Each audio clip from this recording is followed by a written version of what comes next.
Di ba po? At Van Amel Espiritu sa Cavite. Congratulations sa inyo. Naku, ito na, Donita LJ. Pinakamaganda, interesting ito. Di ba, Chef? Gagawa tayo ng mga panghahalo natin ng gulay doon sa kanin. Katulad nitong halimbawa, bakit green? Green kasi? Green kasi nga po, parsley or spinach.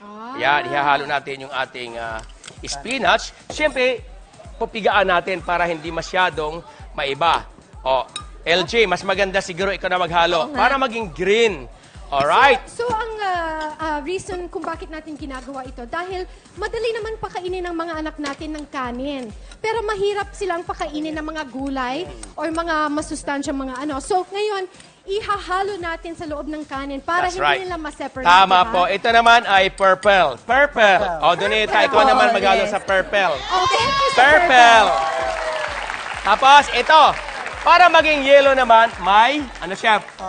Margarine. Or, yes, pwede naman kung wala naman margarine, halimbawa, kalabasa, ilaga mo lang, tapos ipipaste mo, ganyan na rin. Pwede rin itlog, no? Yung egg yolk. O, shit, ikaw naman. Or kalabasa. O, kalabasa. Lahat sila may trabaho. Lahat kami may trabaho. Yes. Di ba? So itong purple na sinasabi nyo ay cabbage. Red Tama. cabbage. Red cabbage. Tapos ito naman yung tinatawag natin na orange. So, carrots lang. O, halo-haloin. Tapos ito si Chef, symbol natin, Chef, pakiabot. Alam mo, ang maganda rito, gagawa ka ng creation para yung mga bata, ma-attract sila. Parang, wow, mami, hindi pa tapos, akin na yan. Kasi mayroon siyang beer. May kumot. Ang gagawin mo lamang, lalagyan natin ng prutas. Halimbawa, prutas. Di ba, Chef? Kaya may chopstick. Ako sanay ko chopstick. Ayaw matusok, itusugin ko na lang. Pwede may fruits, ha? Pwede natin samahan ng fruits, di ba, Chef? O kaya, ito, isang piraso lang, dalawa. Ilang ba anak mo? Ubas. Isa lang Tapos, po yung anak ko. pwede lagyan ng-ham. Di ba? Op! Ayaw mo tanggal, sandali lang. Factory defect yan. Then, ito, may ham. Pwede igaganyan na mo. Tapos may hotdog. Kung gusto mo na may hotdog, oy, ba't ganon? Marupok. Marupok.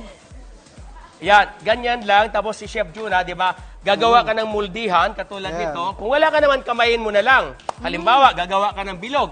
Or ito, brown. Ito bilog. Ay, mamatay. O, gagawa ka ng spinach, di ba? O, ganyan mo lang. Ito na lang, Chef, gagawin natin para makita nila. Dito na lang, para maganda. Halimbawa, ganyan, di ba? Tapos, maliit naman. Para sa mata. I see. O kaya tainga. Tainga muna, Chef. Huwag mo na mata. Tainga muna. Lagyan mo ng tainga. Hop, lumabas ka dyan. So hindi kailangan maging artistic kasi may ganyan lang. mold na. Oo. Tapos, kung gusto mo naman, para medyo kakainin, poppy seeds, yung ilagay mo, wag paminta. Baka yung bata ayaw ko paminta, di ba? Ay, mali. Dapat pala ganito. Lagyan mo tubig para matanggal. Di ba, tikto? Di ba, tao lang? Oo. Tsaka, Chef, di ba pwede rin yung cling wrap? Pwede rin yun. Ayan, di ba? Para pagkulari sa mga shapes na hindi na kaya ng... Tama ka dyan. Tama ka dyan. Tapos, may kanin ka ulit. Anong gusto mo? Yellow? Yellow, yung carrots naman, yung orange. O, orange. Ganyan lang. O, ganyan orange. Ilagay mo lang dito, ha? Lagyan mo lang ganyan. Tapos, kumutan mo na ng... Ito. May kumot pa. May kumot. May islog diba? kumot. Nakakatuwa to kasi syempre yung mga bata mas mahilig silang kumain ng junk foods kasi mas na-entay sila doon. Yung lasa, yung itsura, lagi nuggets, ganyan, di ba? May maraming preservatives. So, mas okay na mag-prepare mo sila ng food na talagang healthy. Tapos kakainin nila. O, di ba, Chef Jonah? Okay ba? Ito yung binto box natin, Chef Jonah. Ito yung mga tools na pwede mong gamitin. Mga scoops, di ba? Mga tongs, mga ganyan. At saka, Chef Jonah, meron din nabibili sa mga, like, kunyari, Japanese, Japanese stores. May mold. Yes. May mold Yung mga for baking yan, diba? pwede Mga rin cookie gamitin cutter, Tama. ganon. Kung wala naman, pwede naman kakamayin mo lang, bibilugin mo na lang. As I mentioned that, pwede naman kamay lang. Uy, dyan ako pinalaki ng ano ko, nung nag-alaga sa akin. Minumuld niya sa kamay yung ano, yung diba? kanin. Binumold tapos kinakain. Ang galing mo. Parang rice cakes. Pero kayo, kung nakikita nyo ngayon, kakainin nyo rin to, no? Di ba? Naman! So ito ay tinatawag na power kain, o, di ba? At wala nang dahilan para hindi kumain ng rice ang mga bet sa lagay na to.